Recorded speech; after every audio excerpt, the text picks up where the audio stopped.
Au cœur de l'université de Lyon, sur le campus Lyon-Tech-Ladois, deux ingénieurs, Lorena et Vanessa, travaillent sur des échantillons de sédiments et de déchets en provenance d'Équateur. Elles étudient comment dépolluer les sols et donner une seconde vie à ces matériaux. Ici, nous sommes en train de travailler avec des échantillons prélevés dans un estuaire en Équateur. Cet estuaire, il est vraiment pollué. Nous, on a mis en place un traitement de dépollution des échantillons prélevés. Et issu de ce traitement, on a trouvé plusieurs fractions, dont les sables, qui vont être utilisés pour la construction des matériaux qui vont servir au réaménagement de l'estuaire. Ces recherches sont menées par Provadems, une plateforme d'innovation dédiée au développement des écotechnologies. Elle est portée par une équipe d'une vingtaine d'ingénieurs et de techniciens.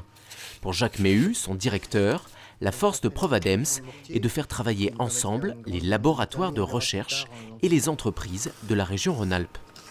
Alors Provadems, c'est un outil qui a été développé sur la base du savoir-faire et de la compétence des chercheurs, des laboratoires de la région Rhône-Alpes, et également des PME, des grands groupes très actifs dans le domaine des écotechnologies, de la dépollution, de la production de nouvelles ressources. On répond à des questions que nous posent des donneurs d'ordre publics, privés, autour de problématiques de dépollution, de restauration de sites, comme en Équateur en ce moment, de production de nouvelles ressources, nouveaux matériaux, nouvelles énergies. Provadems valorise les compétences industrielles des entreprises de la région. Une PME a par exemple développé un prototype de four pour dépolluer les sédiments de l'estuaire de Guayaquil en Équateur.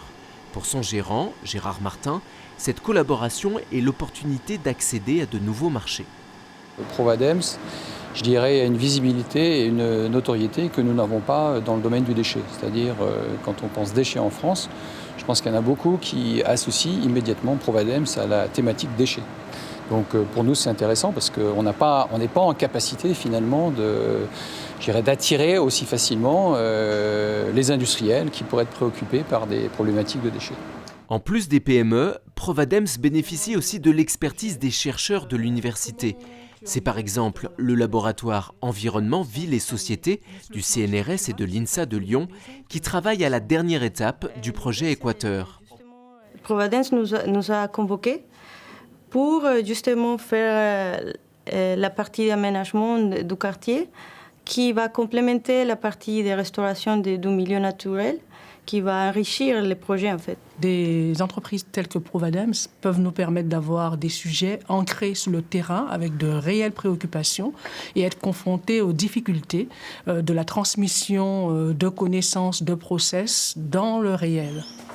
Depuis sa création en 2010, Provadems a mené à bien de l'ordre de 200 contrats pour des grands donneurs d'ordre publics, comme des collectivités françaises ou étrangères, ou des PME et grands groupes de la gestion des déchets, de l'énergie et du BTP. L'objectif, c'est de doubler cette activité d'ici 2020. On a fait un plan de développement avec cet objectif de devenir une référence européenne des écotechnologies.